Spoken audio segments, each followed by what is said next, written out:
Sideshow Bob took Bart to the junction of the Five Corners states, where he planned to shoot Bart successfully. The Simpson family welcomed a new neighbor. Bart spit into his own hand, hoping to welcome him with a prank. Hello, Bart. Huh? Say that again. Hello, Bart. Hello, Bart. Hello, Bart. Hello, Bart.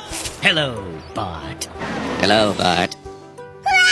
Sideshow Bob! Bart was frightened by the new neighbor's voice, screaming as he ran back to his house and nailing planks over the doors and windows. But Marge was puzzled by this. So many people in the world have similar voices, and Bart must have mistaken him for Bob out of fear. To put Bart at ease, Marge took him to the prison. Seeing Bob in the cell with curses covering the walls, Bart finally felt his anxiety subside. Early the next morning, Warren arrived at the Simpsons' home. He wanted to take Bart to a baseball game to clear the misunderstanding between them. Bart readily agreed to the invitation, but halfway through the drive, Warren revealed his true colors. Bart had guessed correctly. He was Sideshow Bob. The Bob in prison was the real Warren. To escape prison, Bob used anesthetic to knock out his cellmate Warren, then removed Warren's face in the prison hospital to disguise himself as Warren. Meanwhile, Warren in prison swallowed a pen. While the guard checked on him, Warren stunned the guard with a stun gun and escaped from prison. He went to the Simpsons' house and proved his identity with his small feet. He led the Simpson family to Bob's residence, only to be shocked by the scene inside the room.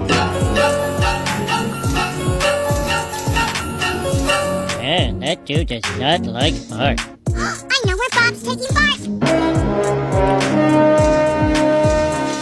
At the same time, Bob had brought Bart to the Five Corners Junction and shared his plan with Bart. I can stand in one state, fire a gun in a second state. The bullet will travel through the third, hitting you in the fourth, so you'll fall dead in the fifth. Every step of his plan was legal, but together they formed a perfect murder. To thwart Bob's plan, Bart could only keep jumping to stay in the same state as Bob. Fine. I'll just shoot you and tell people I did the plan. At the critical moment, Warren leaped out of the bushes and successfully snatched Bob's pistol, but a bee suddenly flew into Warren's transplanted face, and Bob wrestled the pistol back. Just then, police officers emerged from the smoke. It turned out Bart had never believed he was the real Warren. Because I'm afraid you don't have jurisdiction in this state.